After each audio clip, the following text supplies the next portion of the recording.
Synchope. Hi, Green Ninja. Hi, Destructicon. Hi, Yaakov. Hi, Elijah, Ace Master. Hello, hello, hello, CEO.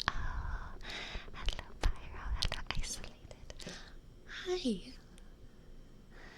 What's up? How you doing?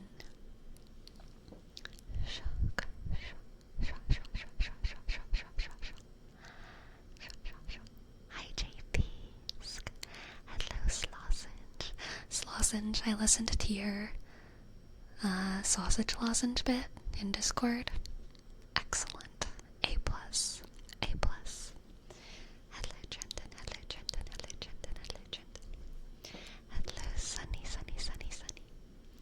Hello. I am doing fantastic tonight. Thank you for asking. Thank you for asking.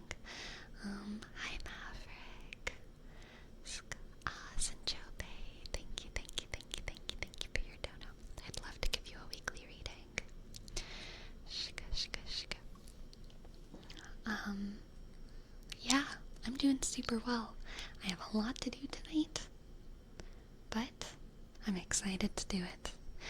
I'm feeling creative and energized, and I got a fridge full of apples, and I even have some kombucha, so you know, I'm living fancy. Envy apples, yes, Destructicon. Envy, top tier right now. Envy kombucha? No. Here's a question for the chat. What's your favorite kombucha flavor? What's your favorite kombucha flavor?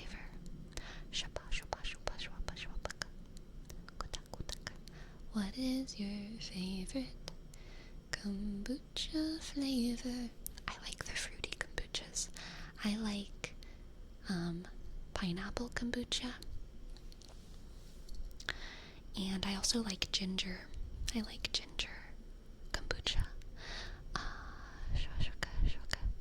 And berry lemonade. Interesting, interesting. I've actually only ever liked one kombucha, and I never paid attention to the name, so I've been on a search for the taste ever since. I see. In Louisiana, there's a Louisiana, like, kombucha brand. I think it's called, like, Bayou Bucha, or Bayou There's some kind of, like, pun in the name. I can't remember it. Can't find it here in Oregon. But it's so good. And I just love the fact that there's, like, a Bayou branded kombucha. It just gives me joy.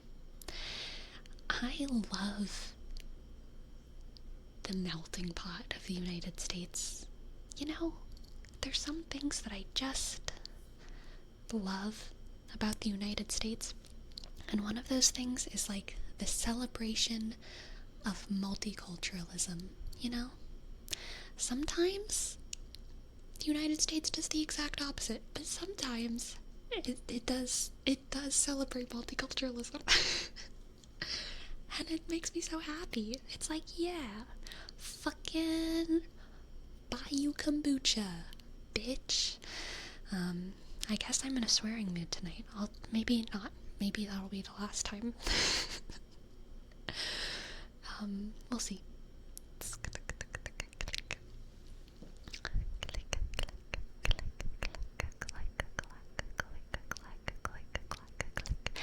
Ace Master, thank you so much. Yes, yes, yes. I'd also love to give you a tarot reading. Apple's got you acting up. True, and Olivia. It's that high quality fructose. What's your favorite bucha brand? I like, honestly, yeah, I'm not loyal to any of them. I can't answer. The ones that are most commonly carried within the stores that I frequent are Hum Kombucha and Dr. Brew, or Brew Doctor. Brew Doctor has, some of their kombuchas are caffeinated, so I try to, like, not do those too much. But, I'm not, like, crazy against them. I think they taste good, so whatever. Merry Christmas. Would love to get a wonderful tarot read. You got it, Green Ninja. Okay, let's get started on these before I forget what these things even are. Okay, so we have a Synchobe read for $7, Ace Master for $20, Green Ninja for $30. Yes, Kofi Dono almost reached. Kofi Dono What is kombucha? It is a fermented, uh, sparkly drink, and it's usually flavored in creative ways. I think one of the staples of kombucha flavors is that they're kind of like, sometimes they're very straightforward, like mango passion fruit or something, but sometimes they're kind of like nail polishes. They're like clear mind, or they're like island vacation, where it's like, is that a flavor? Is that a color? LOL, like nail polish, do they include glitter? No, I'm just talking about the names. Sometimes nail polish names are like really funny, because I'll be like, serendipity, or they'll be like, exotic getaway. Like, they're just funny. Like, that's, I don't know exactly, I can't imagine where that would be on the color wheel. Nail polish colors are never like red, blue with glitter, you know? They're like some, like, I don't know. It's just a crazy name. They're just some kind of crazy name. It's very fun. It's very fun. It's joyful. Sounds like perfume too. True. Perfume is also like that. Currently been playing Dark Tide, enjoying it. Nice, Slosage. Yes. Enjoy Dark Tide. I found astronomy nail polish once, and it had liberating Libra color. Oh, I love that.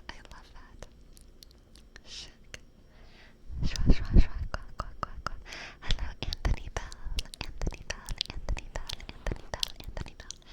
Anthony Bell. I will do your name rep while I get out my tarot cards for the night. Anthony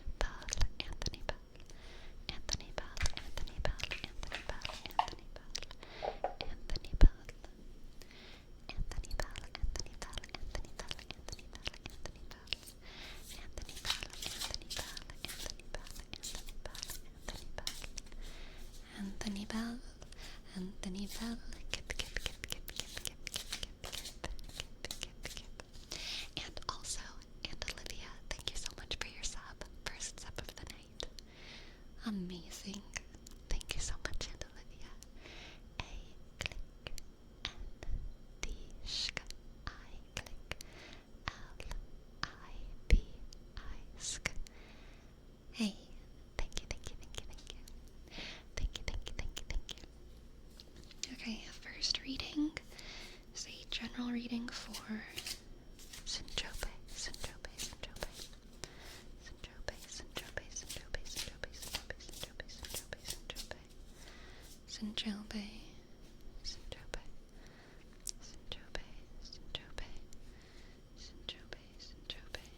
Weekly reading. Gotcha. Alright, Syntrope. We have King of Wands, Three of Wands, King of Wands, Three of Wands, and 10 of Swords. King of Wands, Three of Wands, 10 of Swords. You know what, Syntrope? I think this is you this week putting an end to something that needs to end. I think this is you putting an end to something that needs to end. Hello, Roger. Yes, poor bird got a lot of swords in them. This is the bird that Syntrope is putting an end to. But I don't think you're doing it vindictively or for any kind of bad reason. Syntrope, I think you're making a judgment call that is for the good of everyone. Really what I'm getting from this is like, oh gosh, you know what this is what it is. This is like a League of Legends champion rework that needs to get done. I'm gonna be an old school League of Legends player for a moment, okay? But y'all remember when Poppy got reworked? Like 20 years ago or something? And like, Poppy was ass. No one played Poppy because she was a bad character. She was just not a good champion to play. And then she got reworked, and everyone was so happy. Some champions get reworked, and people are a little sad about it. People are like, but I liked them. You know, no one felt like that about Poppy. Everyone was like, thank God, we've made this, like, cool character viable again. That's the vibe. You are putting an end to something that, gosh frickin' darn it, it needs to end. Okay? It needs to end. And you are breathing new life into its place, okay? Breathing new life into its place. Breathing new life into its place. The King of Wands is a breather of life, okay? They have very, very good judgment. They are inspired. They know how to improve things so that it serves people's like happiness and joy, you know, and serves people's like energy. They know how to get people hype, you know. The King of Wands, you're doing something to get rid of the thing that needs to get rid of, and to refresh it, to make people hype again. And I think this Three of Wands is another kind of expression of that communal joy that can come from this, okay? Communal. Again, like when Poppy got reworked, it wasn't just like, yay, a champion's viable.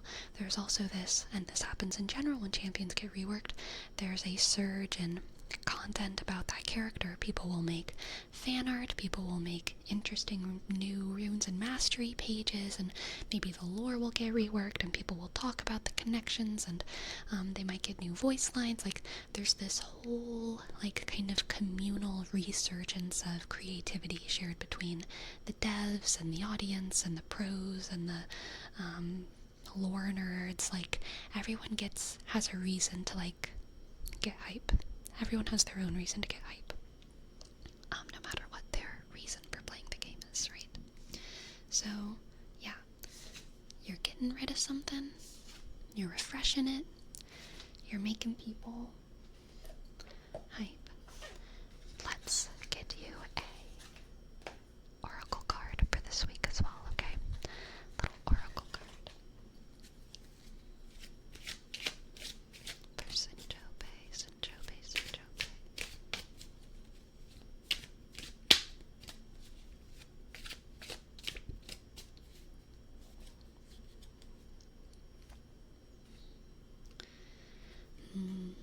Leo, excellent. Yep, Sinchobe, this is you. I think Leo here is talking about playing into the public taste. Playing into the public taste, again, in order to get rid of the old and refresh it with the new. To take something outdated and make it of the times. Leo is all about kind of popularity and the sun, renewing something, refreshing something. So I think that's what Leo is indicating here.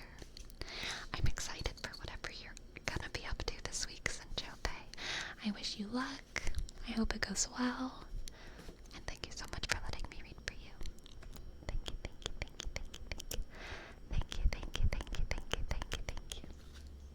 You're very welcome, Sinjobe. Do you recommend I read Akatar before Throne of Glass? I do, because Akatar is a little bit less of a time investment. It moves a little bit faster, and it's a little bit shorter of a series, but it's also much more heavy on the romance. It's a little bit less vast of a world, less deep politically, but it moves faster, it's fun, it'll let you know if you want to get into Sarah J. Maas more.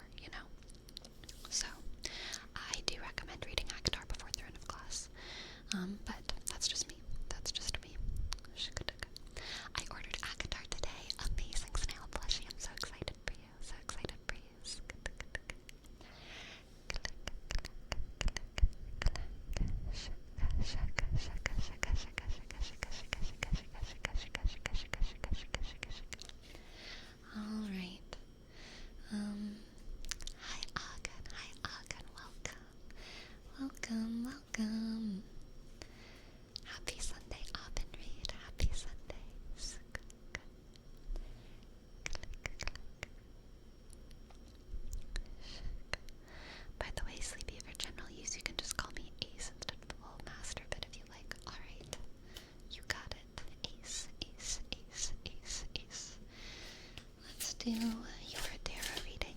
Ace, ace, ace, ace, ace, ace, ace, ace, ace, ace, ace, ace, ace, ace, ace, ace, ace, I just choked on my spit. Okay, we're good. Just a little spit joke. No biggie. Okay, ace. We have the star,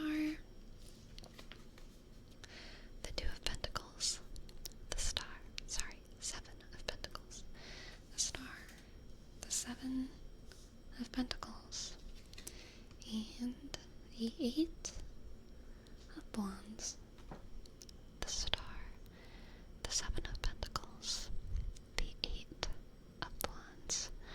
Shaka, shaka, shaka.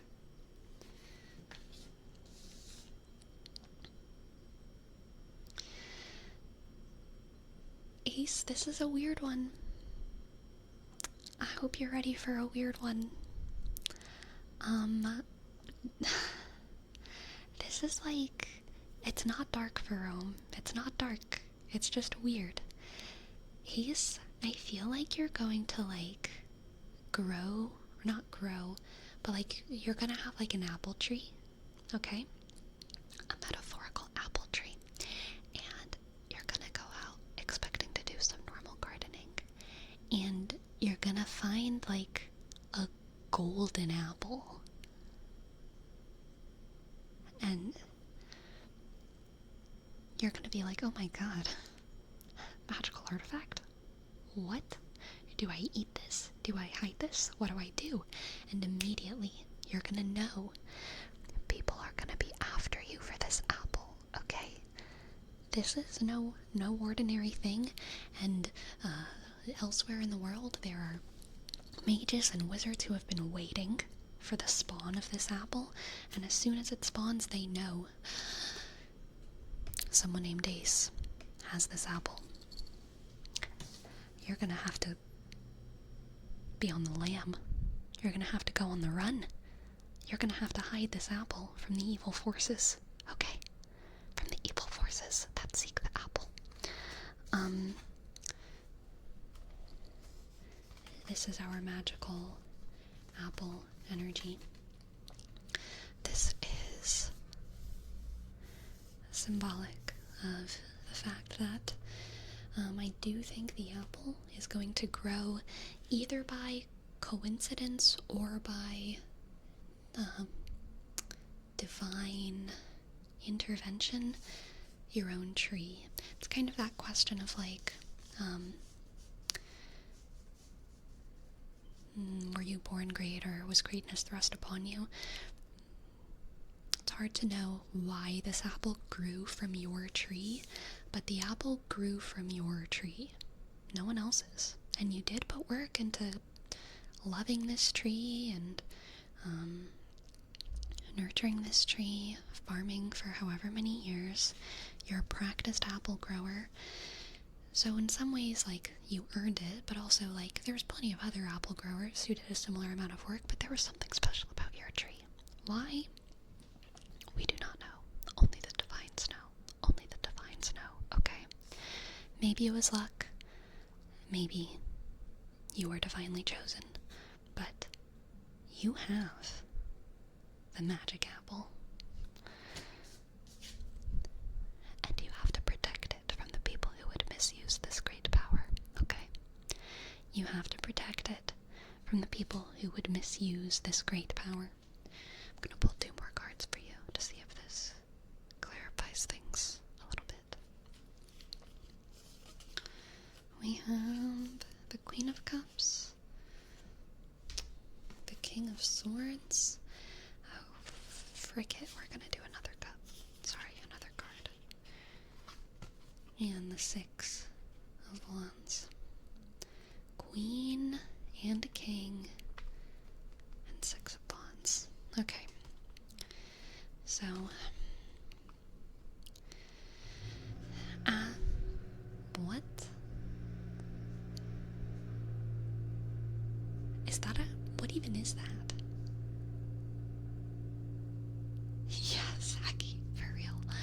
It's like a machine that's not a car. I don't even know. Some crazy power tool. Someone's just using a chainsaw in their apartment or something. Ace, as the apple bearer. As the apple bearer, some people will see you as a hero. Some people will see you as a villain.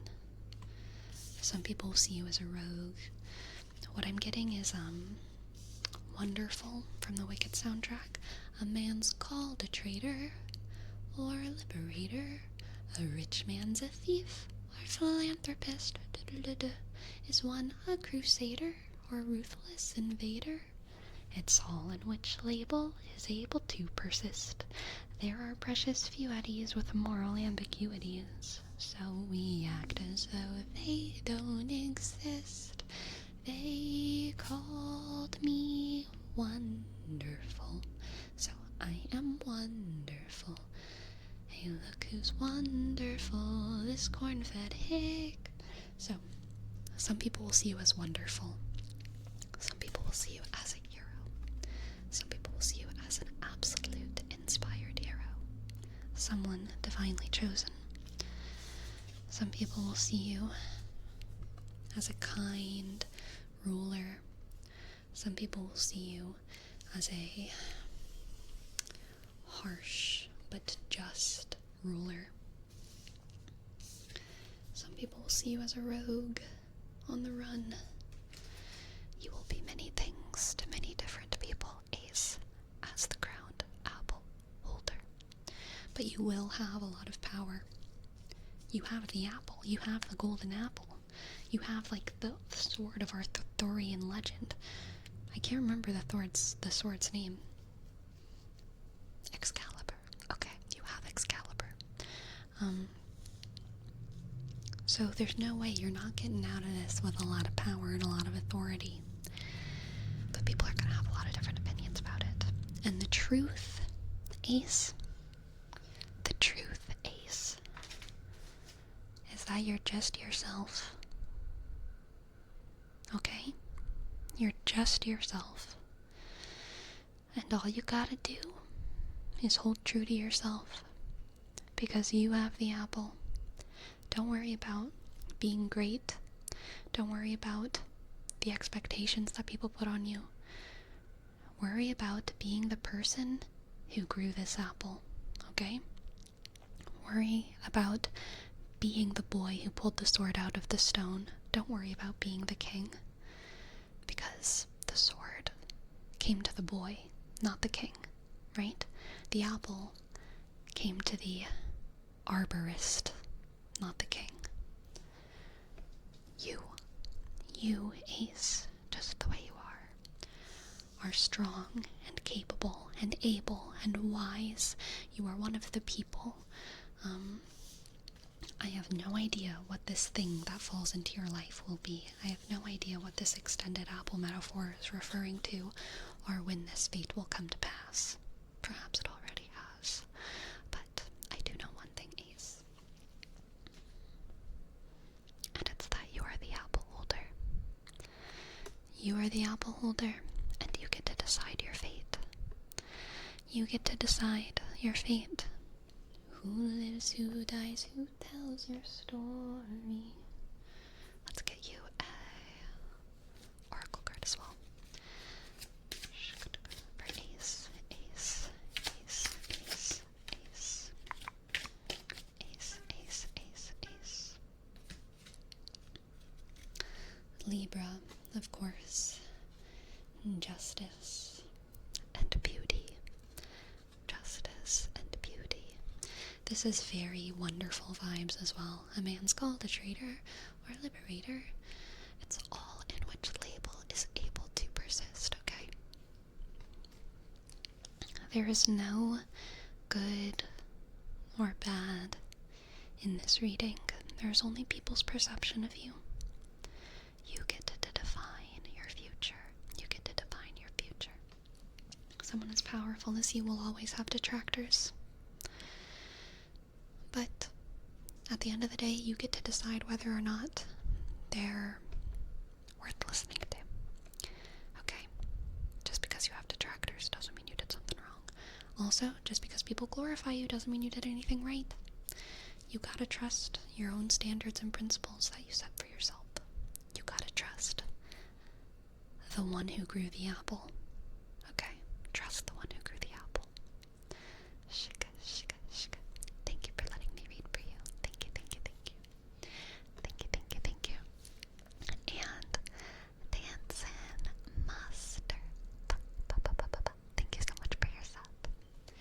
Thank you, thank you, thank you. Thank you, thank you, thank you. Thank you so much. Thank you so much.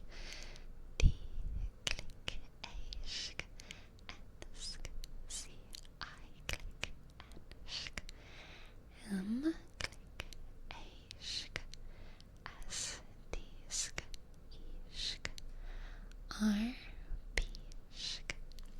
Thank you so much. Thank you so much. Dancing, dancing. Ah, elusive. I'm glad that somewhere in there was a message that resonated with you.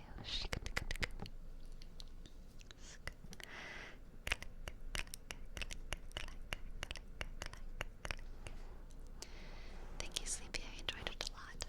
I'm so glad, Ace. I'm so glad. Thank you again. Thank you again. Welcome in, Ferome. Welcome from your lurk. Welcome from your lurk. Welcome. Lemon, we have one more tarot reading on the cutting board. The cutting board? The cutting board for Green Ninja.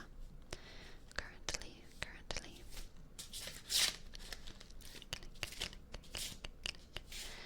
But Midlark, I heard that today you're going to be swearing a lot. I mean, I think I've said 3 bad words, and we're only 30 minutes in.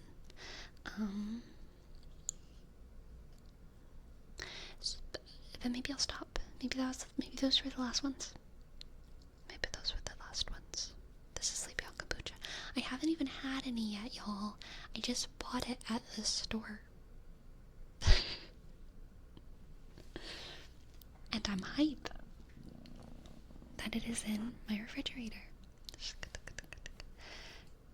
Sleepy in close proximity to kombucha. True. What's kombucha like? It's just a fancy fizzy drink at the end of the day, you know? Kinda tastes like sparkling water, except it usually has sugar in it. So it's not just sparkling water. It's flavored. It's nice. But it's a little bit, well, when I say arguably, I truly mean like you could argue about it. It's arguably healthier because it has like bacteria in it, like healthy bacteria, but like it's arguably less healthy because it has more sugar and like flavoring. So like, you know, you can argue about whether sparkling water or kombucha is better for you. I don't care.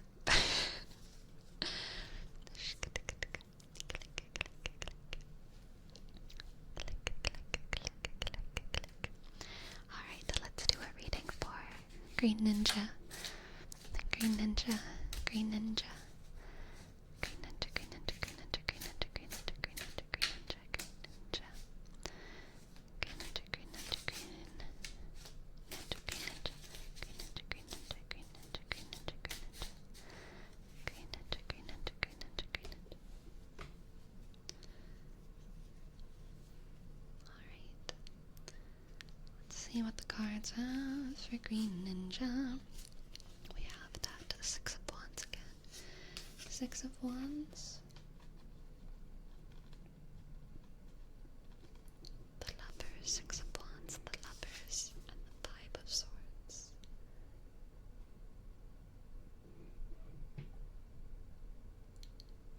Okay.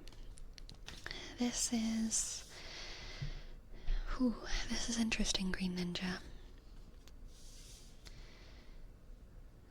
Let me think. This is giving me a sort of conditional victory. Okay?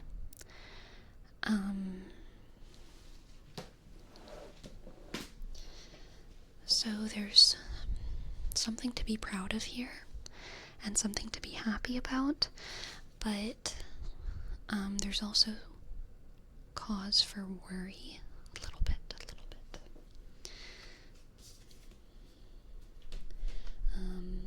This could be the kind of like war treaty that signals the end of a war, even the victory of a war, the union of two fighting people. But the treaty is something that, even though you come out on top of it, right, because you're the winner of the war, there are still things, there are compromises that you make from your end that are difficult, okay? So it's Gilgamesh and Enkidu. I don't get too many Gilgamesh and Enkidu vibes from this. It's truly more like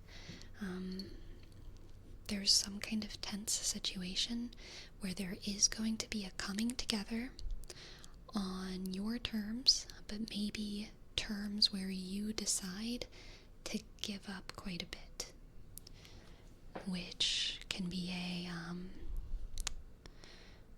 not a political move. What is the word I'm looking for? Not anthropological, not philanthropic, but like a I'm just gonna say political. It can be a political move to like go towards a sort of union, but there's just still drawbacks. Yeah. And I think probably that the decision to give more than you necessarily have to in the light of your victory is probably going to come from a place of mercy, a little bit of an olive branch, because you don't want to have a conflict like this again. And so this is your way of preventing any kind of future issues with this other party or other person. Where, yeah, basically you're like, you're winning, in a sense. You're winning, and then you kind of go really far to compromise. I don't want to say you're over compromising, because I think this can be a wise choice. It's just risky, and it means that you are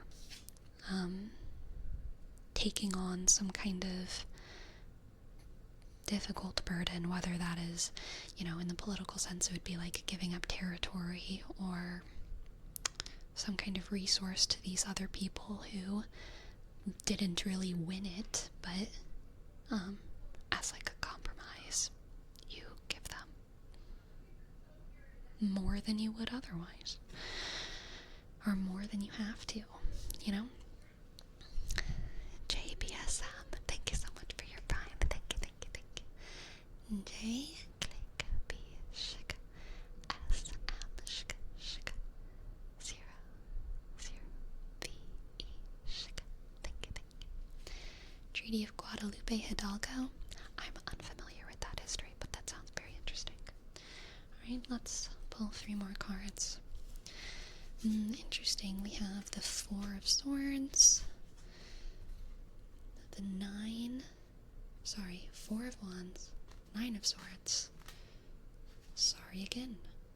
4 of Wands, 8 of Swords. 4 of Wands, 8 of Swords, 4 of Pentacles. My number brain is not working too well tonight. Okay, so we have 2 4s here, and then we also have that 8 of Swords. So I'm getting a heavy sense of anxiety for the future, but also celebration for the present, because the conflict is over. Ace. Thank you, Ace, for gifting us up. ACE, click, MSHK, ASD, SK, R2, 0. Thank you, Ace. Thank you, Ace. Yes, so I'm getting celebration for the future. We also see that celebration in the 6 of Wands. The 6 and the 4 of Wands. So yeah, celebration for the present. Joy that the conflict is over, that we have the prospect of peace, that things might be good for a little while, but also a sense of worry because you are compromising quite a bit. And what if these people, because you've given an inch, they try to take a mile? What if you were the bigger person, Green Ninja, because you,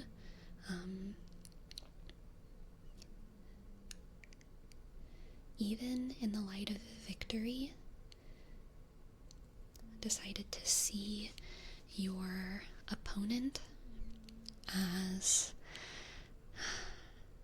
an equal and not someone who you now have a right to victimize. You saw them as another person or party worthy of respect and dignity. You just want peace. You just want peace. And so you gave a lot, even though you don't necessarily have grounds to trust. And so you're worried, because a lot is depending on the choices that other people make with your generosity. You're worried. This Four of Pentacles is also kind of a worry card, more specifically about you preparing for the worst. Even in the light of this celebration, preparing for the worst. Just in case things don't stay as well as they currently feel, okay? Which you are entitled to do, okay? You're entitled to prepare for the worst. It totally makes sense to say, I don't know if I can trust my neighbor that much, so I'm just gonna build a fence. Just in case. Just in case. Maybe a fence would be good. Yeah, maybe a fence would be good. And more specifically, I would say the Four of Pentacles is also about like holding on to resources, kind of rationing, making sure that you're fully prepared for things to go down and to go south, while still having this air of generosity. Let's pull one more card for you. Wow, perfect. The 10 of Wands, 10 of Wands, 10 of Wands, 10 of Wands, 10 of Wands. Okay, Green Ninja, I think this is about you.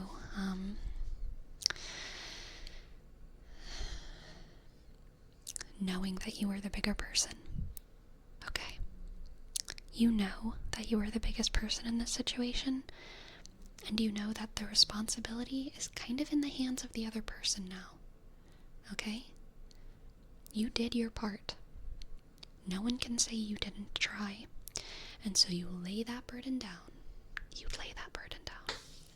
You could spend your time worrying and stressing, because you also, it's warranted, but I think what you are being asked to do is put those burdens down, because the ball's in their court, and it might be fine.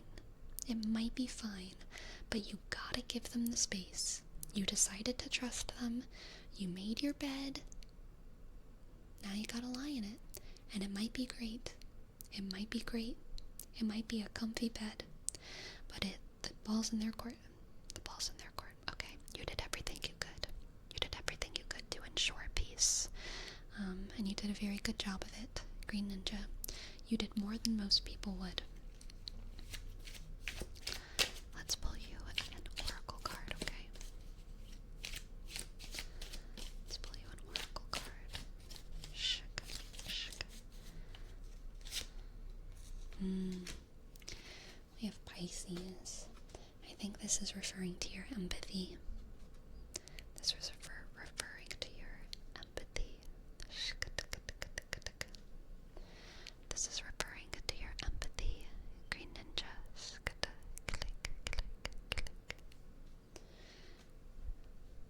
This is referring to your empathy. Your empathy for others, your empathy for the other people in this conflict. you understand how people work, Green Ninja, and I think that can sometimes be a cause of anxiety, and it can sometimes be a cause of relief. It can sometimes call you to trust in the dignity of other people, and in the principles that you know they have for themselves, the standards they know they have for themselves. And it can sometimes make you know that people are full of shortcomings and people are complex. But yeah, I think that you are wise enough as well to know that at this point the situation is out of your control, Green Ninja. And you can take control of the situation if you need to, but it's not your job to do that now. You have the authority. You won the war, okay? But it's not the time right now to belittle your opponent here anymore. You gotta give them the space to, you have to give them the space to earn your trust. You have to give someone the space to earn your trust. And whether or not they can do that is on them, not you. Okay, Green Ninja. I hope that resonated in some kind of way. Thank you so much for letting me read for you. Thank you so much. Thank you so much. Thank you so much.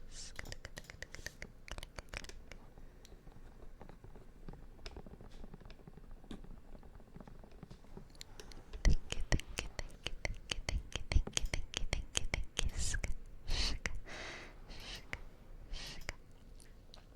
This resonates with a lot of my feelings going into the holidays. Thank you for the read. You're very welcome, Green Ninja. You're very welcome. Again, thank you for letting me read for you. I'm glad it resonates. Thank you, thank you, thank you. Yes, I just turned them on, Destructicon. I really just wanted to get through the paid ones first so that I made sure I allotted my time and all that correctly, because I don't want to have too much of a backlog that I can't handle. So, yes, the tarot redeems are on now. Sleepy, thanks for introducing me to Manta Sleep Masks. The Pro Mask has been a game changer. Yes, that's what I'm saying, the young Jeep. I love those masks so much, so much. Those masks.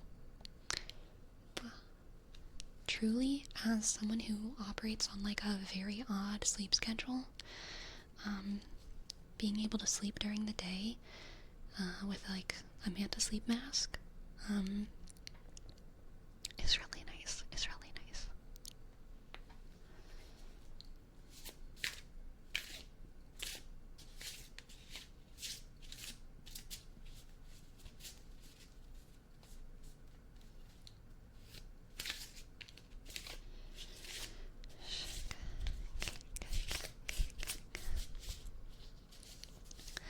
Sleepy, I finally got Dark Tide. I'm absolutely loving it. I'm playing a melee focus Zealot and dabbling with Psyker a little. Nice.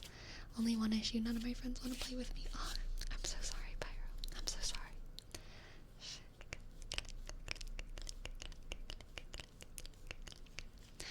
Alright, Kyalko. Here's your tarot read. Kyalko.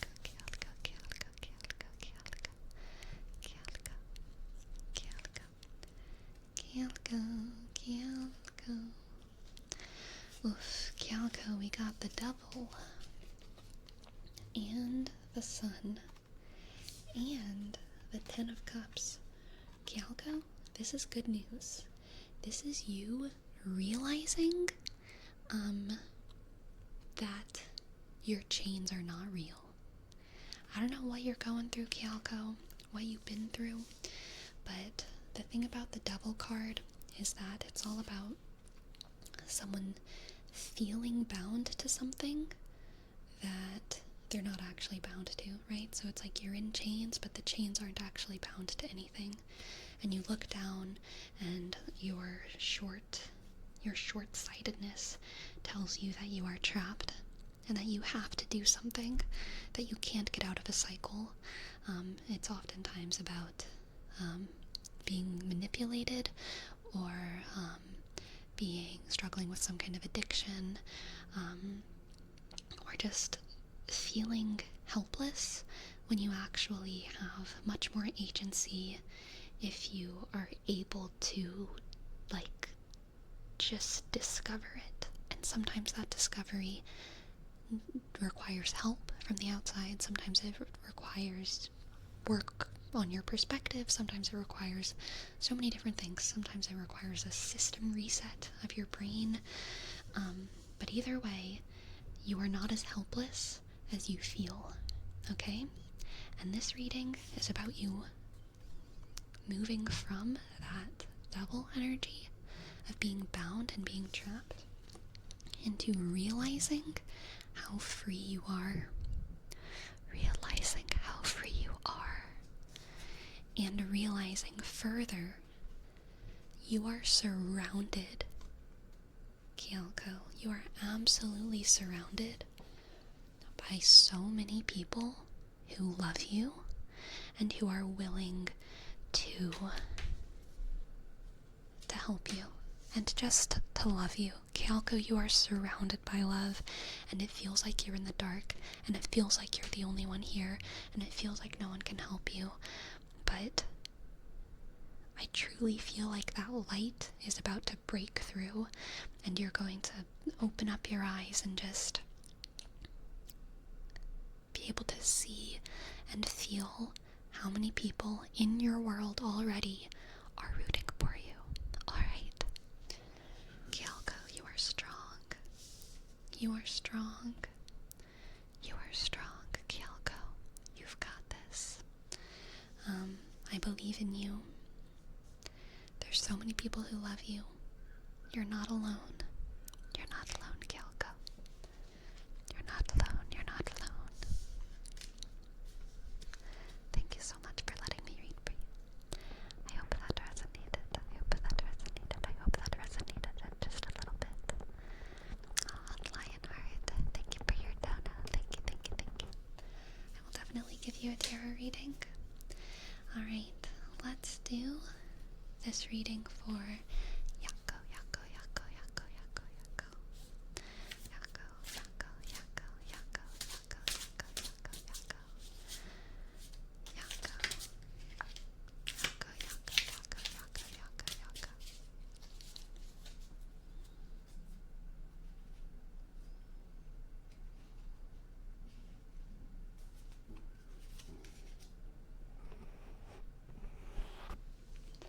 This actually resonates a lot. I've been overthinking a lot lately, but it's just because I've also been busy. I need to spend more time with my friends. Aw, Kyoko. I relate.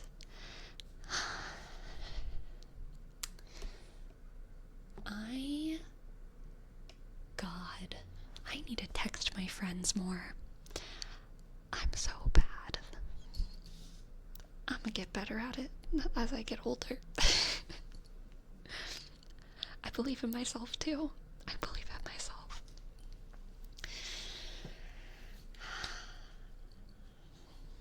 It's gonna be okay.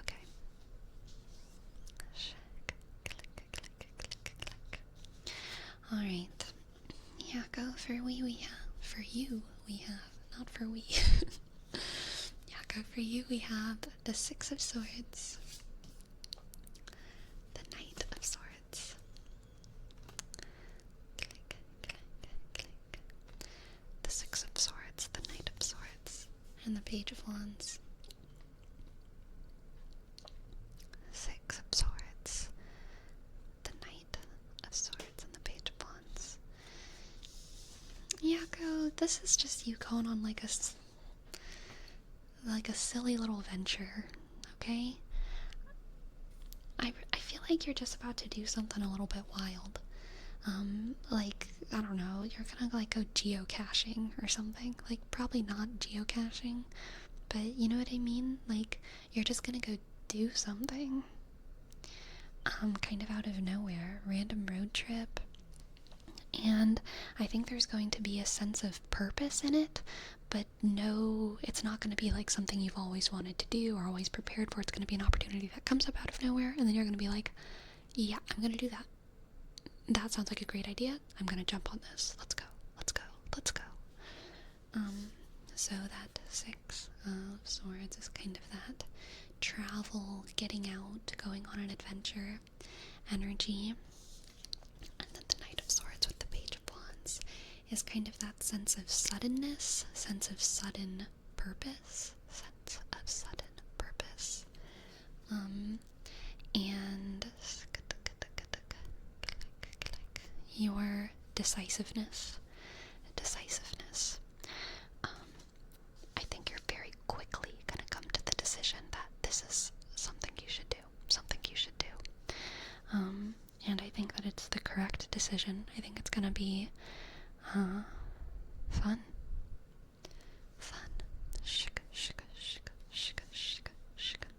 And I think that it is going to be something that you grow through.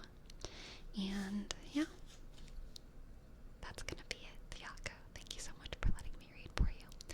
Hope that it resonated. I hope you have a good time on your adventure. Thank you. Okay, Destructicon, is this a combined reading for Ogden and Snail plushies, or two separate readings? Just so I can make sure I do that right. But also, thank you so much. The two separate readings. You got it, Destructicon. You got it. I'll let you know in the Discord once I figure it out. Awesome. It could be something small too, like, oh, I'm gonna take this wild elective next term. That's like totally not really within my field of study. Like any kind of small but important, fun adventure, a little bit outside of your expected realms of life.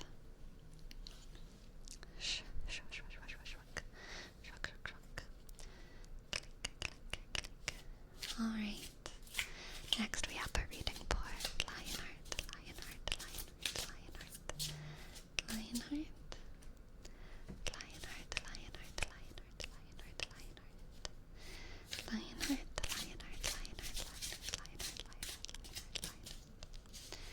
Let's see what the cards have for Lionheart.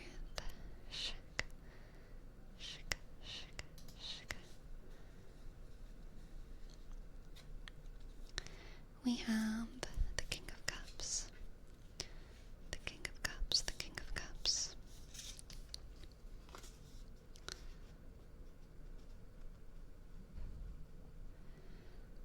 The Eight of Cups, and Strength. King of Cups, the Eight of Cups, and Strength. Alright, Lionheart, I think this is about you having the strength, the emotional strength, the emotional fortitude to leave something behind, even though you're attached to it. The Eight of Cups is all about leaving something that you used to feel a deep attachment for, but it isn't serving you anymore. And I think strength is just indicating the fact that it requires a lot of internal strength and grace to leave that thing, even when it's hard. And the King of Cups, very directly, I think is saying that this is for your greater good and the greater good of those around you. It's a choice that you're making for the good, for your health. Having the strength to leave something behind, to find healthier waters to swim in,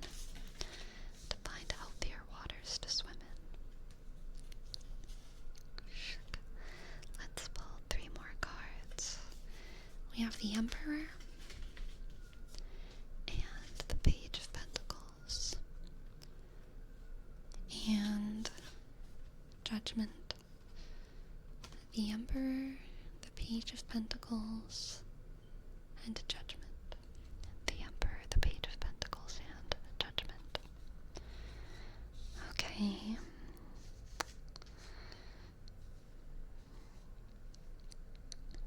Lionheart. I think,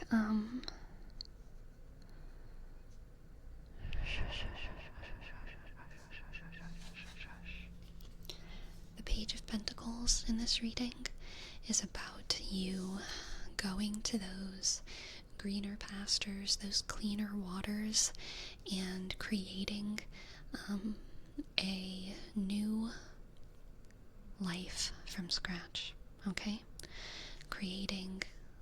Discovering a new garden, right? Learning the names of the flowers around you, learning the tastes of the fruits, learning exactly the world that you're going into, and embracing it, and also knowing that in these new greener pastures,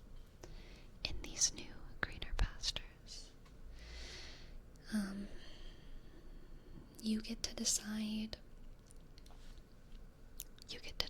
who you are. You get to be the ultimate authority on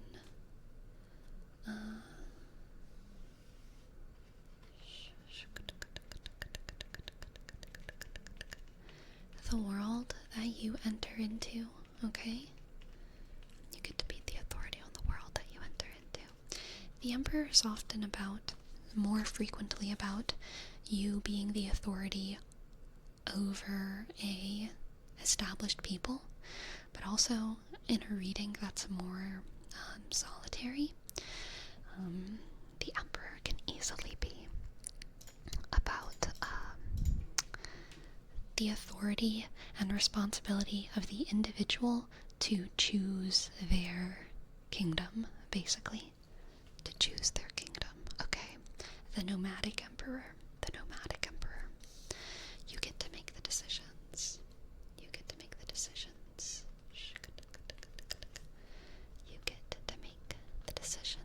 Lionheart, about who and where you go. You get to make the decisions about your health and your new environment, because if you have the strength to leave something behind, you also have the strength to build something new. Okay? They go hand in hand. You go hand in hand. You've got this, Lionheart. You've got this. I believe in you. Shk. Alright.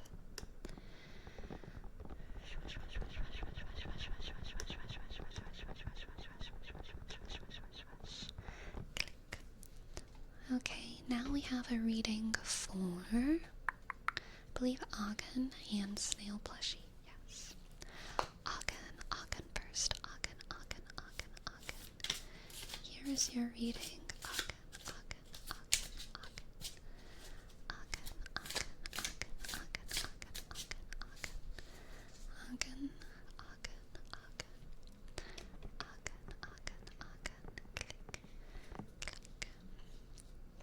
We have the Moon, the Hanged Man, and the Page of Swords. The Moon, the Hanged Man, and the Page of Swords. Okay, Ogden. This is about you. You have to be comfortable not knowing something for a while, which I know is rough. I know it's rough. You know that you don't know something. You know that you don't know something. And you know that that is going to come with time. The answer is going to come with time. And you know that all you can do is be patient. Oh, sorry for the little bug there. I think part of you can't help but come up with scenarios and responses to what might happen, what might be the thing that you don't know. You can't help but come up with scenarios and responses and things to do and things you want and what might happen, and if that happens and this happens and if that happens and this happens and blah blah blah blah blah blah. That's that Page of Swords kind of thinking up ideas that just may or may not come to pass, but you kind of can't help but imagine. Not in an anxiety way, just in like a being very thoroughly prepared. Being very thoroughly prepared. But also, being actually prepared is like knowing what's going to come to pass and preparing for it. This is more like preparing mentally, chaotically for every possible situation, most of which won't come to pass, but it feels good to just imagine it. Feels good to imagine what your zombie apocalypse weapon is, even though, might not be a zombie apocalypse anytime soon. But it's nice to brace yourself. But you gotta be patient.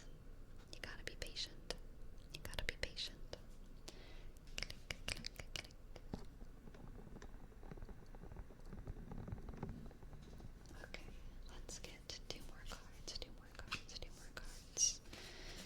We have the Ace of Pentacles and Justice. Ooh, this is good. Agan. This is good. Whatever truth you're waiting on, Agan, whatever truth you're waiting on, even though you don't know what it is, and you can't really prepare for it.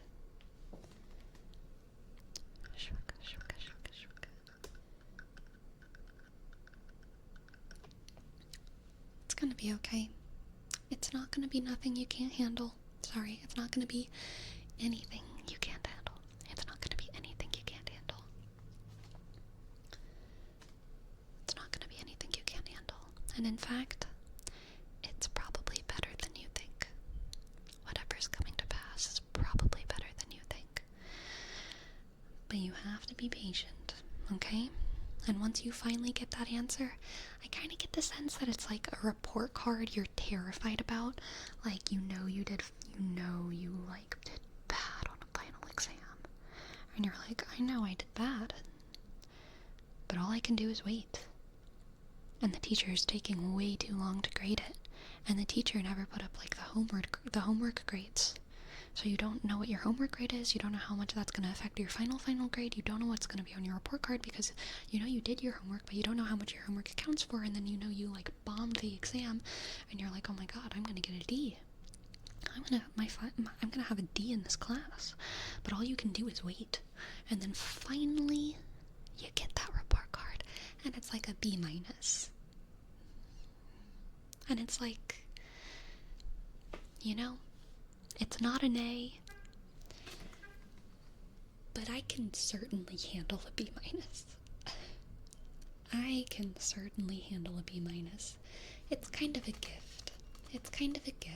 It's a very good outcome. It's also an outcome that makes sense.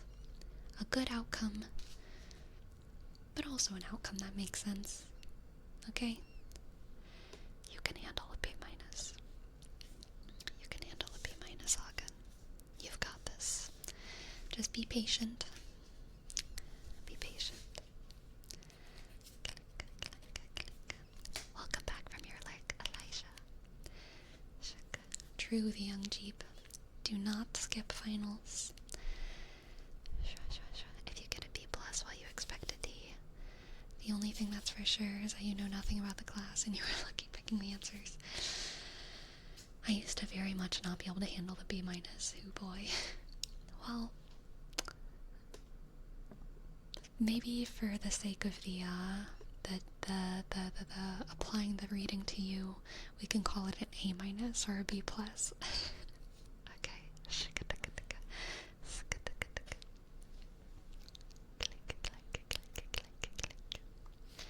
Let's do a reading for snail plushies.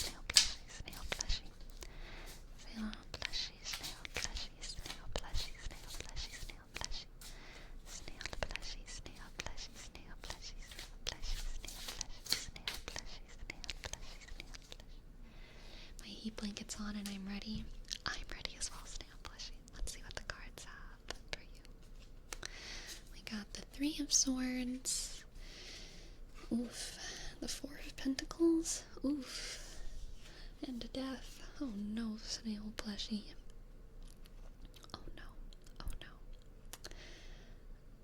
I'm gonna go ahead and pull your next two cards early, just so I can see how this resolves.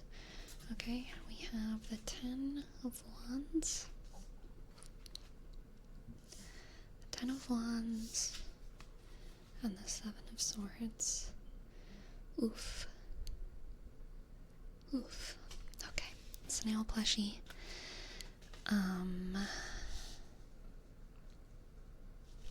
Okay.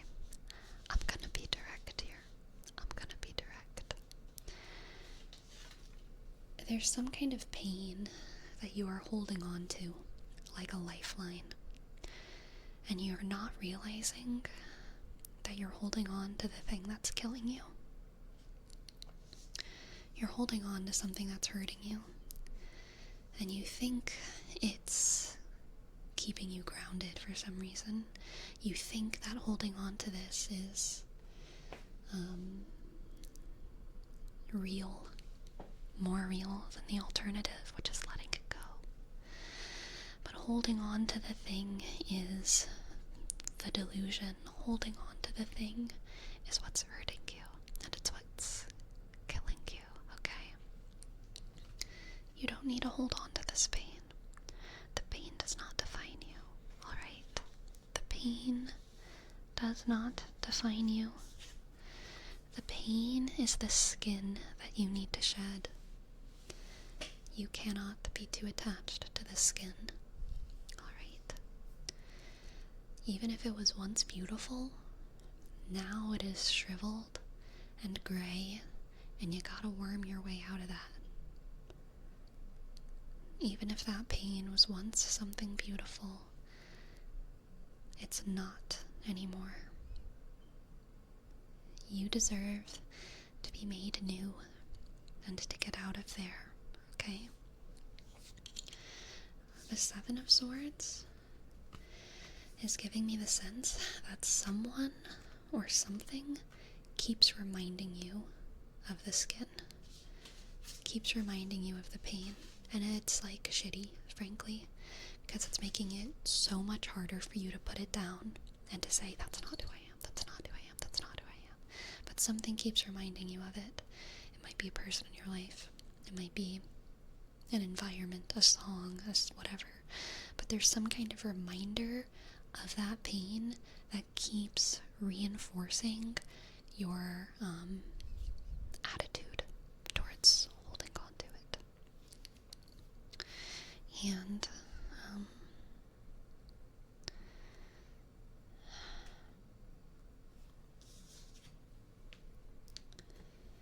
it's a very heavy burden that you deserve to put down.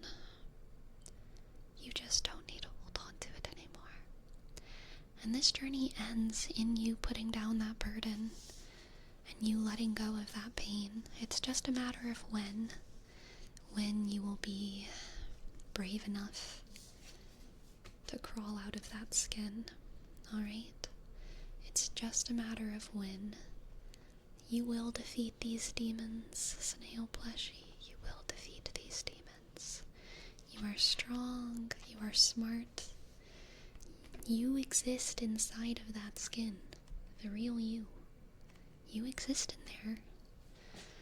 You exist. And eventually you will put down this burden, and you will be free, and you will be light, and things will be okay. But you gotta be brave enough to do it. Alright, Snail Plushie. You gotta be brave enough. I'm gonna pull an oracle card for you as well.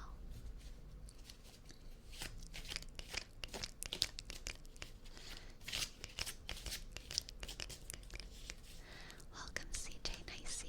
Welcome, welcome. Thank you. Thank you for stopping by. Snail Plushie, we have boundless, boundless,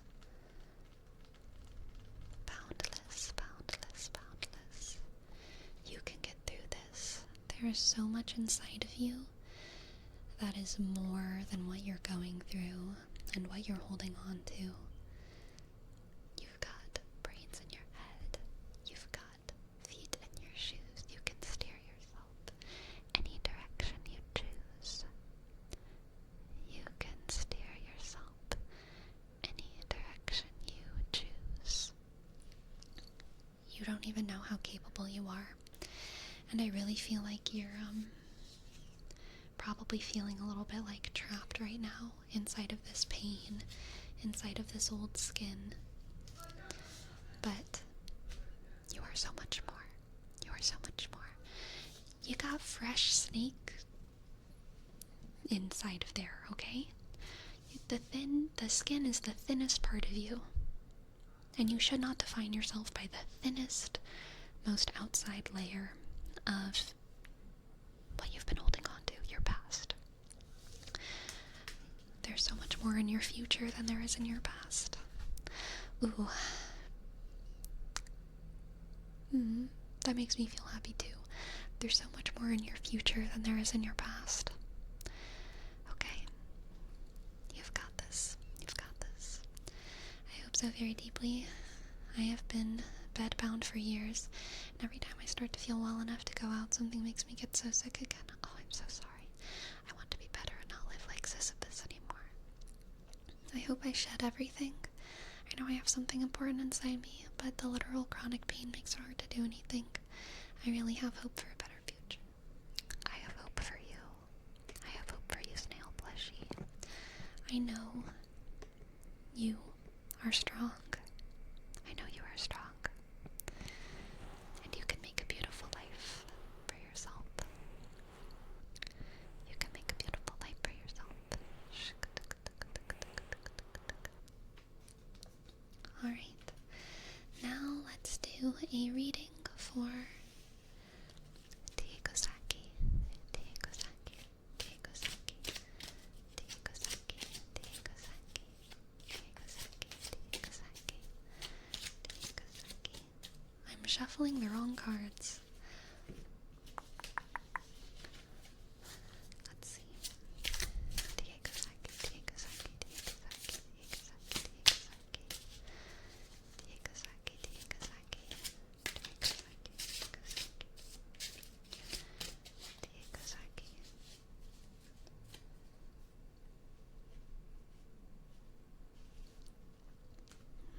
Diegosaki, we have the Queen of Wands, the Ace of Wands, the Queen of Wands, the Ace of Wands, and the Eight of Swords.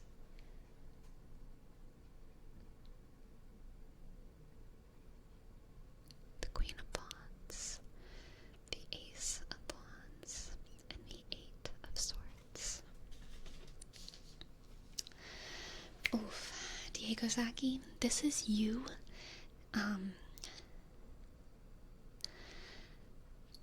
like having a great day, or like a great week, or something, where all of a sudden you wake up and you have the energy to confront the things that haunt you.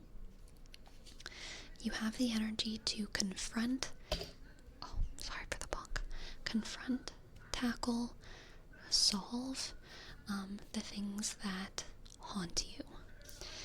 The Eight of Swords is kind of about being haunted and like, you don't want to think about the thing, but you can't help but think about the thing, and it's like looming, and it's like, oh my god. And this can be something small. This can be something like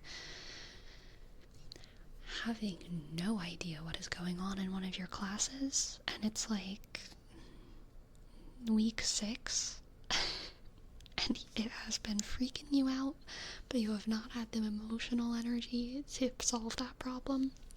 And one day you wake up and you have the energy and you have the inspiration to call up your friend, your class friend, and be like, dude, can you explain this to me? I do not understand what is going on in this class. I need help. I need help. It could be sending an email that you've been afraid of sending an email about. It could be doing some kind of, participating in some kind of complicated system that's been intimidating you, like applying for SNAP benefits, which is like for the international people, it's like food help, asking the government for help with paying for food, but it's like a complicated system for people who aren't like used to it, Thank you, Destructicon Food Assistance. And yeah, one of the biggest roadblocks to like getting help a lot, or like doing things that are good for you, is just like being afraid of participating in the system, being afraid of advocating for yourself, being afraid of doing the thing. But yeah, I really feel like this reading is about you all of a sudden just having the energy where you feel like you wake up with grace and power and just energy and inspiration to do something that has been looming over you like a rain cloud. You have the energy to look at that rain cloud in the sky with your eyes and say, hey, not today. I'm gonna go buy a raincoat. You go buy a raincoat. Rain cloud can't do nothing. Okay? You're gonna be fine. You're gonna be fine. Shika, shika. Shika, shika, shika, shika. You've got this. You've got this, Diego Saki. Let's resolve this issues in my life. I have the energy for this. Exactly, exactly. Thank you so much for letting me read for you. Thank you so much. That was a delightful reading. Thank you, thank you, thank you. Alright, now we have the name trace for second gen dodge. Second gen dodge.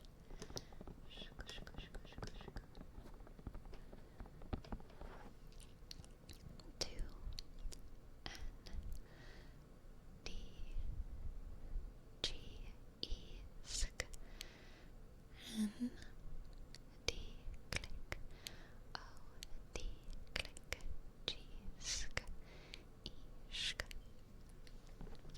Thank you, second gen dodge.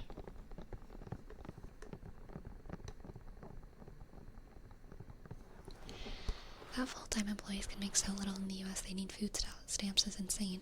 Yes, yes. During COVID, I was working full-time at a restaurant. I was one of 3 staff members who were not let go because of COVID. On one hand, thank goodness, but on the other hand, oh my god, now there were 3 people running this restaurant. It was very scary and a lot of hard work.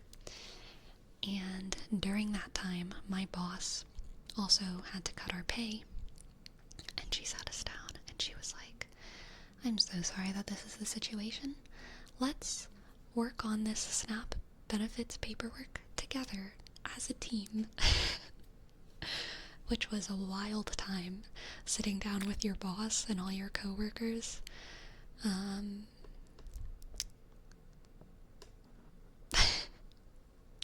It was wild. It was wild.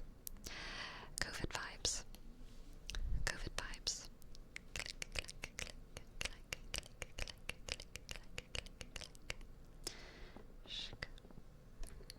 Around 50% of the restaurants around me closed during COVID. Yeah, that's crazy. That's crazy.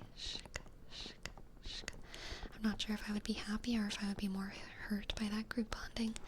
It was very complicated. My life, I don't want to go into it, honestly, too intimately, but like, there were so many complicated emotions during that stage of life, as I'm sure there were for everyone. The situation of COVID was just, like, absolutely wild and weird. Weird all the way down. Weird all the way down. Isn't the paperwork an unreasonable obstacle to have access to basic needs? Paperwork should be reasonable, and if it's an urgency, omitted for the time being. You know? I think there's some validity to what you're saying there.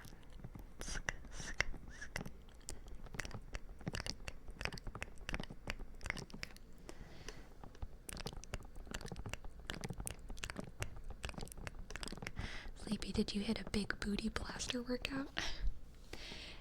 Exactly what Destructicon said. I ditto that. Anytime I do one squat, I'm like, she's got it.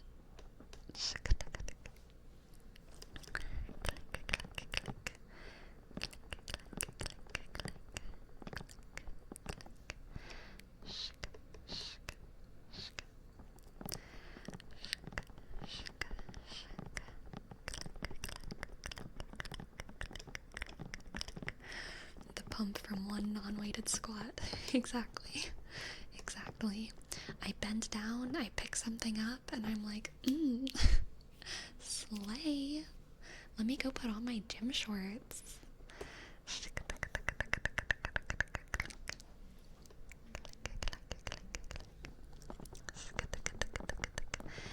That bend and snap. That bend and snap goes hard.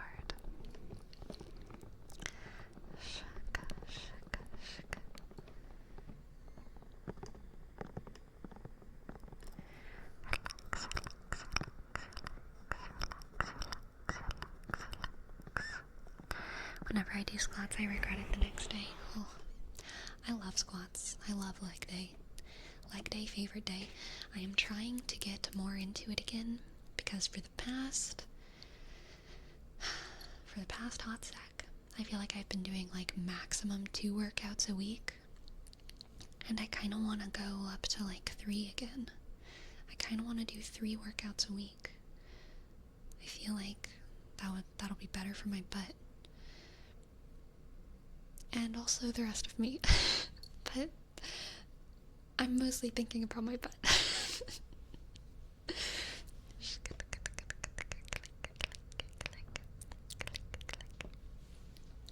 I worked overnight at an elderly homeless shelter during COVID. It was wild and generally a really bad experience. Haha. That haha hits deep, terracore. That little haha, right in the spirit. Sleepy question, did you get the idea of vegan silk pillowcases from a TikToker named Silk Lined Hoodies? No, I did not. Never heard of them.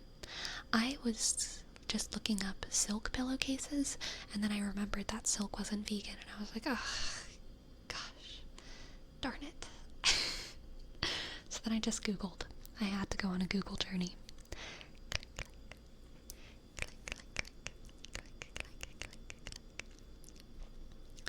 I'd love to stick around, but I'm gonna bounce trying to grind stuff in Watba. What is Watba? Watba? Thank you for hanging out, Nick Nack. I hope that you had a good time. Farewell. Silk isn't vegan? Silk isn't vegan? It's made by silkworms. Not from silkworms, but yeah. I'm gonna be dead serious. I don't have too many convictions about, like, the moral worth of silkworms. Like, I feel the same about silkworms as I do about, like, insects and oysters, where I'm like, I don't really care about them. Honestly, I don't care about them. But I think it's like a human argument of, like, I don't like the idea of creating, like, farms of animals and, like, using them. It's like that system that weirds me out to support that whenever I don't have to, you know? If we needed silk to live, whatever, but it's just like purely a desire, preference, luxury thing, and we are farming suffering. We're just farming like vats of empty suffering, which is just like a nasty feeling for me. So that's my feeling. That's my feeling. Do you realize that most of the veggies you buy are fertilized by animals? Yeah, the difference is that I do need to eat to survive. Yes. I don't need a silk pillowcase to survive. Hello, Seiji Productions. Welcome to the chat. Hello.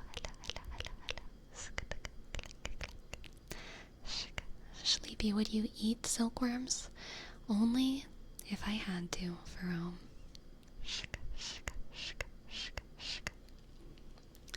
Plus, animals gotta poop. Everybody poops. So true, Aga. So true.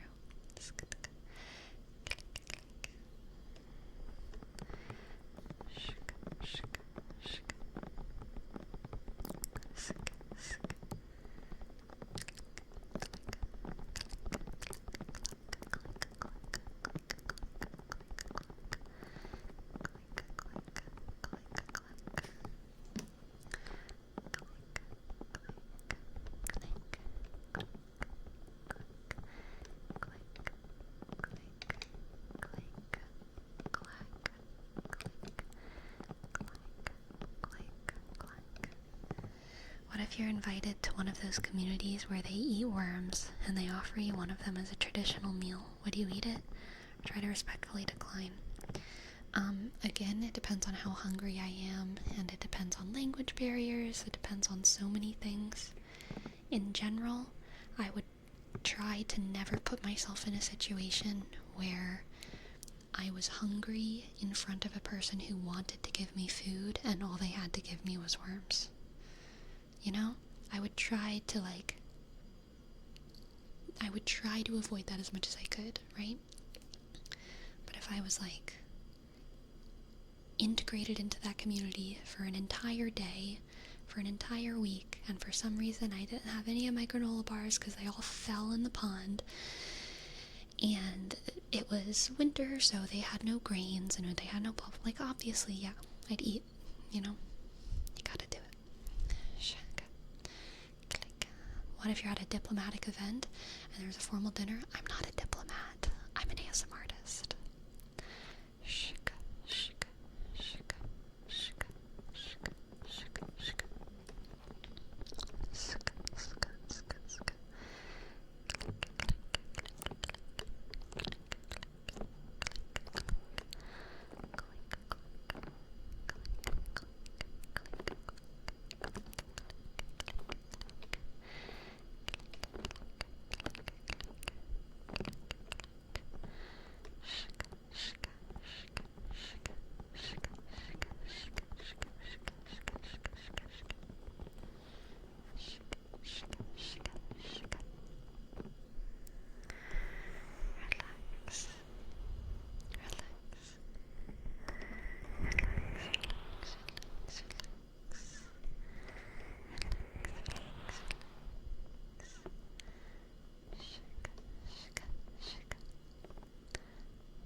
Grew up in a humid area. Where I live now is sometimes humid, sometimes dry, but I'm definitely familiar with humidity.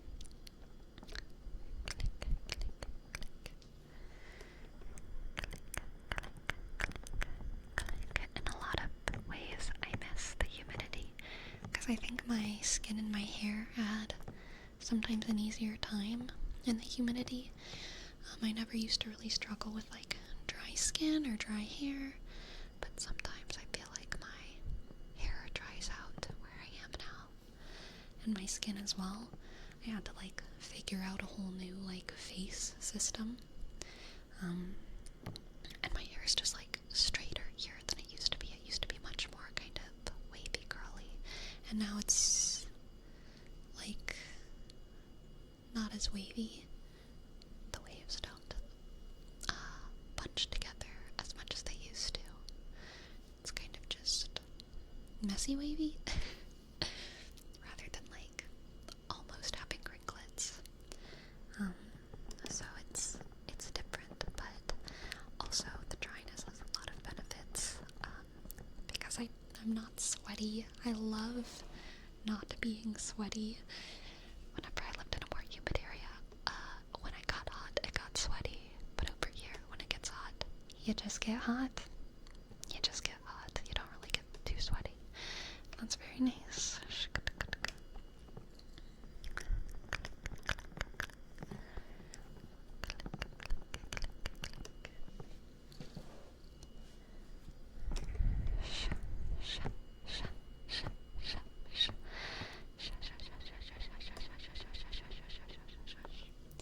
Yeah, there's some days in the South when you walk outside and you breathe and it just feels like you're supposed to have gills or something. The air is so thick and it immediately you feel the moisture on your skin and everything is just so happy.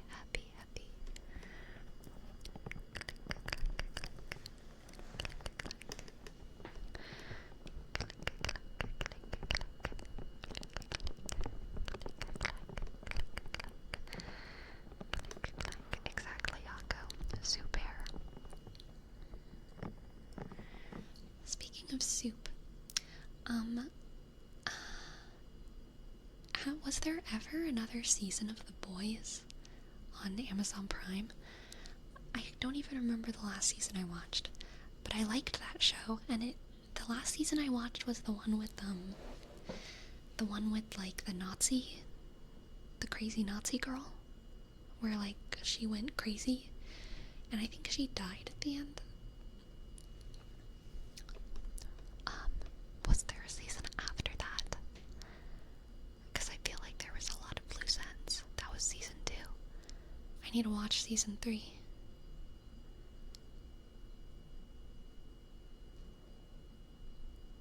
Shaka.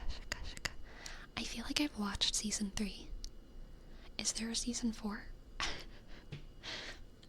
I feel like I've watched season 3. Do you know Soldier Boy? Yes. I do.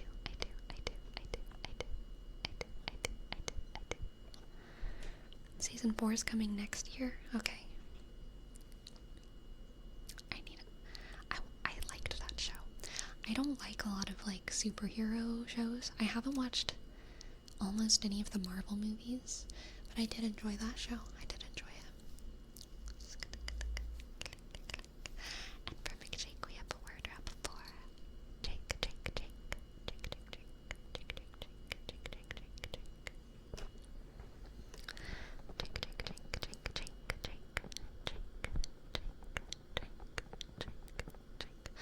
Swordsmaster. I am also very excited for Hurricane Season 2. I really hope it lives up to Season 1. Season 1 was amazing.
Oh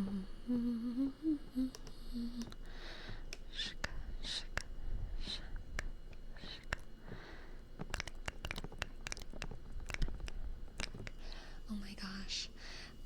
Again, what you just said, time has no meaning, reminded me of this YouTube video that I watched yesterday, which was, by some woman, I can't remember her name, and it just popped up on my recommended, and I just watched it, and it was like, top 5, like, men's clothing choices according to women, something like that. Like what men should wear to impress women. Very heteronormative video. And I was curious about what other women like to see men wear. It was stupid. It was very, very clearly, like, audience specific. Like, she polled her Instagram followers, and so of course her Instagram followers, very just like a particular bubbles answers. What was number 1? A suit, which, fair, but like, I don't know, very normie answers all around. Just be yourself. Just be comfortable. Just be yourself, you know? But there was one thing that she said, and maybe there was background to this, but because I don't watch her channel, I didn't know the background, and she didn't provide any context. I think it was like number 3 or 4, she said. And of course, next, women love to see a nice watch on a man, and, you know, I'm obviously biased here, but I think that should be on this list. And then she said something else, and then she went on. But I was thinking, like, about what she said about being obviously biased. And I just, like, didn't understand it, because I was like, I don't know, I was like, she's a really big fan of Time. Like, what does that mean? Like, everyone knows I love Time. Like, I don't know, why are you biased? Why are you biased about watches? What is the lore? What is the lore?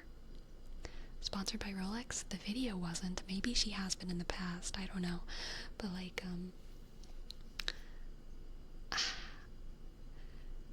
is she a time traveler? Maybe. I don't have anything against liking men with watches. That's, like, I'm not critiquing the like. She can have the like. Watches are cool. But it was the way she said she's biased. I'm obviously biased. This just struck me as really funny. Like,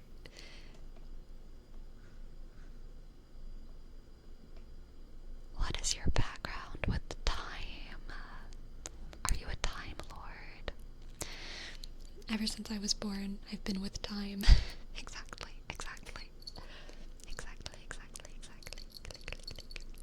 That was the 15th Doctor you were talking to. Maybe so.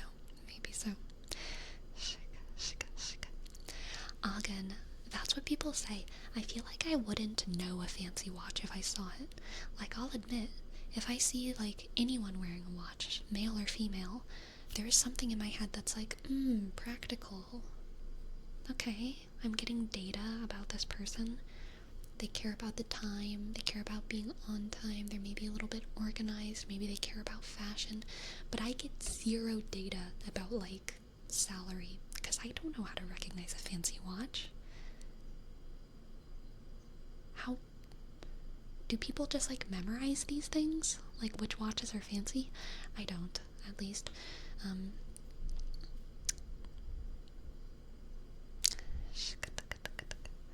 All I know is if your watch costs more than a house, we value different things.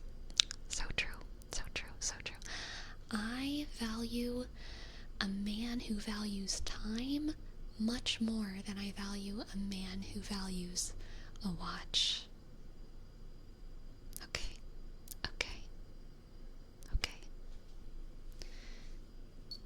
Yes.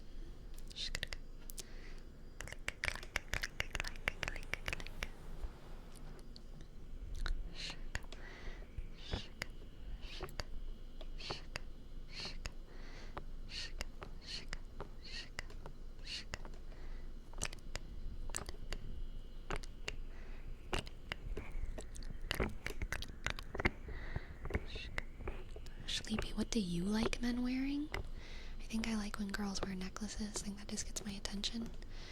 I like anyone, male or female, if I can just tell that they are like, that they know who they are, you know? I don't care if anyone, like, you can be wearing like a full, like, dress suit. Great. You can be wearing like ripped jeans and like a chain and like punk accessories. Great. You can be wearing like jeans and like an anime t-shirt. Great. Like, as long as, like, I just like it when I can tell not just who someone is, but that someone knows who they are. You know what I mean? I like it when people obviously know who they are. That's cool.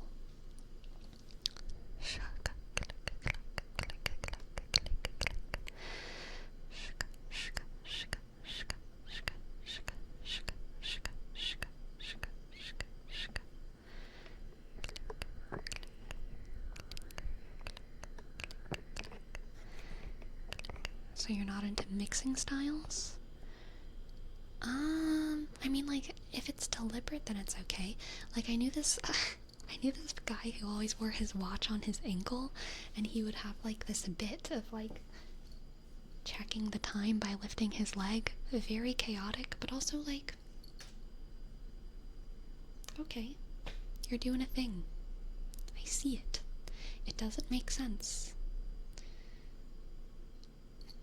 but I see it. You know? Yeah. Exactly, Destructicon. I like people who do them. You do you. You do you.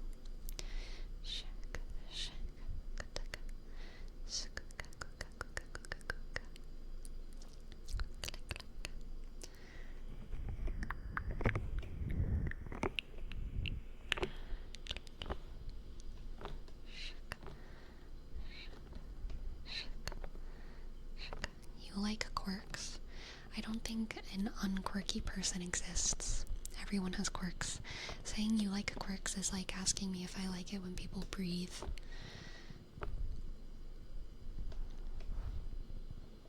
Yes. It's just about learning them, you know? It's always fun to learn people's quirks.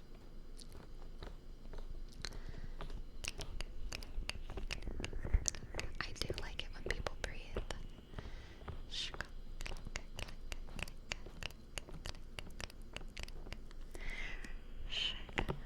Sleepy, what have been the pros and cons of now being a full-time content creator? I mean, there's so many pros. Okay, I was thinking about this yesterday. Like, kind of the craziest thing about deciding to be a full-time content creator is just, like, that it went well. Like, not even that it's, like, a crazy thing that went well, but just, like, something that I did went well.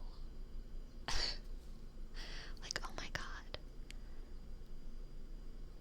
I did something and it went well. Oh my god. Oh my god.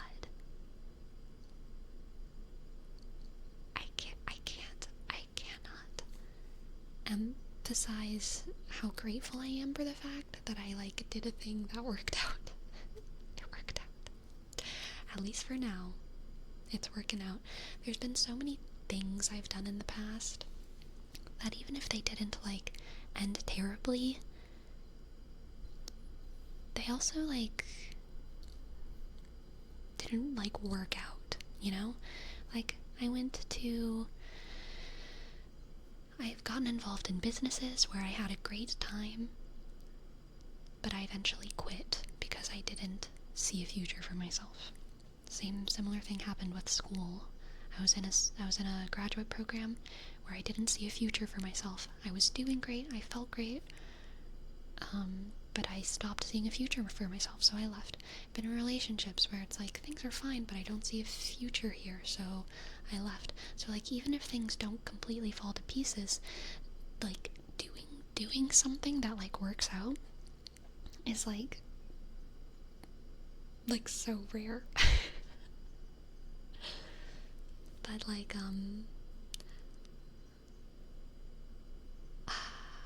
it worked out, and I feel very, very grateful and very, very happy. Um, yeah, so, I mean, the biggest pro is that it worked out, for sure.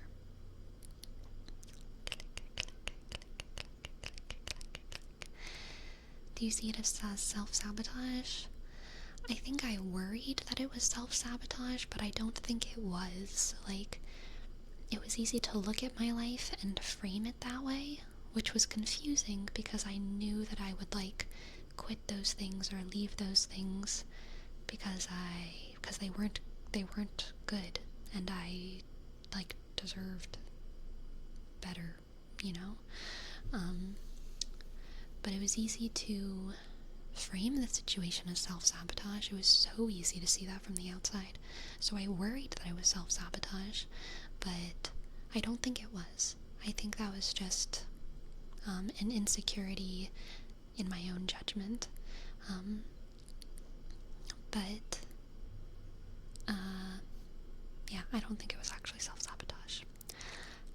I still remember how on your first videos and streams back, you sounded a bit stressed and insecure.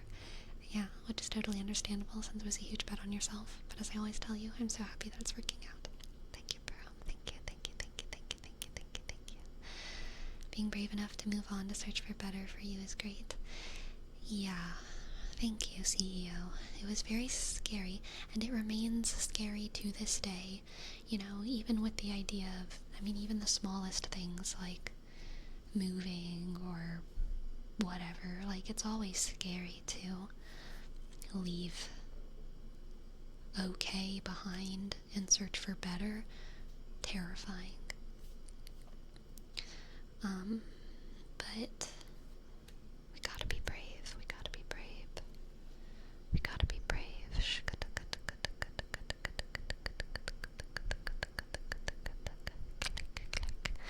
I don't know what my future is, but I was told very recently that there will be things that I know I don't know. And I'll figure out eventually if I just be patient. Yes, Agan, yes. I believe in you.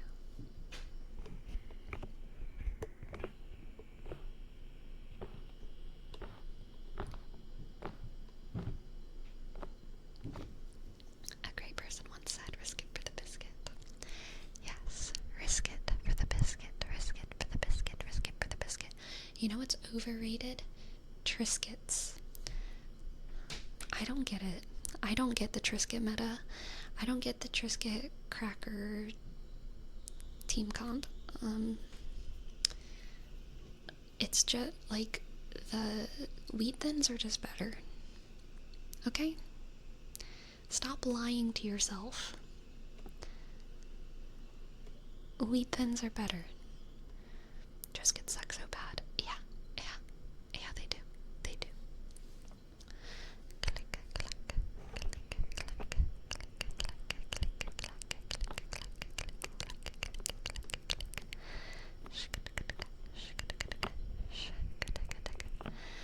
Triscuits are great. Sorry, I disagree. Apology accepted.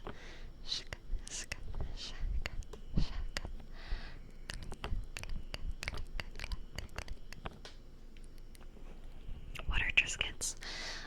Let's see. They're similar to Weetabix, not Weetabix. There's a cereal. The popular version is Frosted Mini Wheats, but the traditional version is just like a big wheat. What is that called? A big wheat hunk that you like pour milk on is like the like Wheaties. Thank you, CEO. In like the 60s and 70s, Wheaties were like a thing. They were like this big giant wheat that you poured your milk on. And then in like the 80s or 90s, I don't know when, Frosted Mini Wheats came out and they got super popular, but they're called Mini Wheats because there used to be the big Wheaties. Oh wait, no, Wheaties are the wheat flakes. That's not what I'm talking about. But there's like a giant wheat, it's Frosted Mini Wheats. We all know those little Frosted Mini Wheats. There's a big wheat that used to be popular in the US. It was just, you would take one or two of them, depending on your size and depending on your plans for the day, and it was just called shredded wheat, maybe so. It wasn't frosted though, Destructicon, sadly. It was just a big wheat, and you would just put it in a bowl.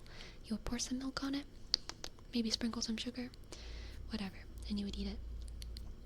Just a shredded wheat. I think you were correct. So shredded wheats evolved into frosted mini wheats, popular American cereal, and wheat thins are very similar structurally, extremely similar structurally to shredded wheat. But they're little crackers, little flat crackers, and they come in different flavors. I don't know the flavors memorized. It's probably like salt and pepper, basil, oregano, whatever. Oh my goodness, Jayashi, thank you so much. This is the season for giving. Thank you, Jayashi. I appreciate it. I appreciate it. I appreciate it. I appreciate it. Thank you, thank you, thank you. Thank you, thank you, thank you, thank you, thank you. But yeah, that is what a wheat thin is. I hope I described that okay, but they're just a cracker. What's your favorite kid's cereal? Oh, we've answered this before. I have 3 favorites. Cannot choose between them. Oh, you know what? Maybe 4. Wait.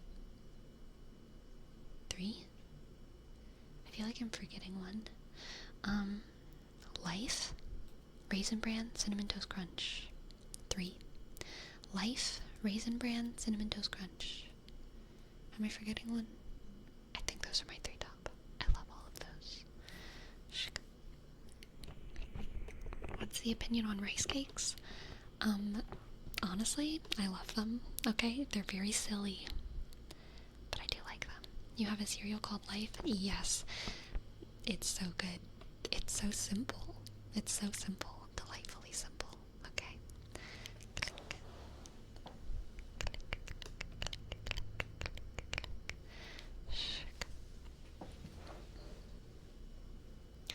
Shuba, shuba, shuba, shuba, shuba, shuba. Kaboo, kaboo, kaboo, kaboo, kaboo, kaboo, kaboo. Kaboo, kaboo, kaboo, kaboo, kaboo. I grew up in a raisin family, okay? Raisins on everything. Raisins in pasta. Raisins in salad. Raisins on everything. Anytime I'm making food for myself, I'm like, this needs a little something. Some people put vinegar in something that needs a little something. I put raisins in something that needs a little something, okay? You just throw a raisin in. Oh, it's so exciting. Craziness. Craziness every time. But also in my family, like, we put raisins in every cereal. Like, the cereal ritual was pour the cereal in the bowl, pour the milk in the bowl, handful of raisins, throw it in the cereal. Any cereal. And we also did it for Raisin Bran. We doubled up on the raisins for Raisin Bran, which I think is the only way to do it. Spooky Worm, you know, raisins are so good. Whenever I got home from school, whenever I was in high school, I would come home from school, I would go to the kitchen, and I would get a little cup, and I would fill it with raisins, and I would take it to my room, and I would eat my raisins while I read my book. Because raisins are just perfect. Okay, they're the perfect food. Well, I mean, I don't know. I like other foods too, but raisins are pretty up there. Golden, regular, just regular. Sun-made, yes.